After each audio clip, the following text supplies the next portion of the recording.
The Texas Attorney General Ken Paxton fraud investigation took an interesting turn today. A judge agreed to open up part of the legal process that is normally kept secret. The judge is allowing the Attorney General's legal team to access transcripts of 4 grand juries, including the one that indicted him.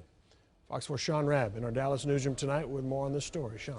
Well, Paxton's pled not guilty to charges he steered friends and clients to an investor and received secret payments for his referrals. The special prosecutors did not want grand jury transcripts released, arguing this amounted to a fishing expedition. But Paxton's legal dream team told Judge George Gallagher the grand jury may have been impaneled in a manner inconsistent with the law.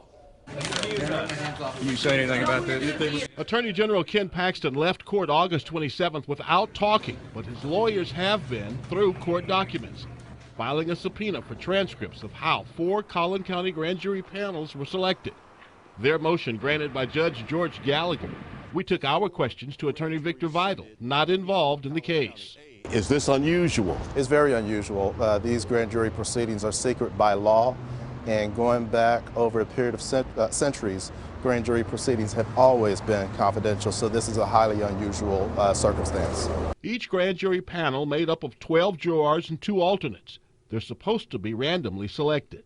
In this case, I would imagine that what's going on is that the defense team thinks maybe there's some irregularities or some hanky-panky, so to speak, with respect to the political angle. We know that's one of their themes of defense, that this is a political witch hunt.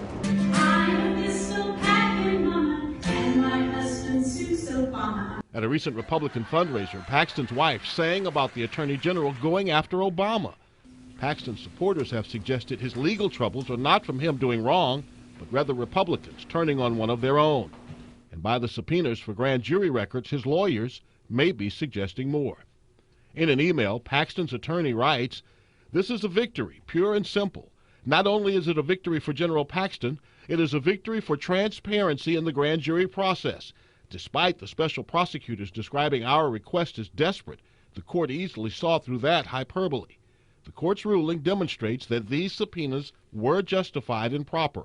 We have every right to consider the circumstances in which the grand jury was picked in this case."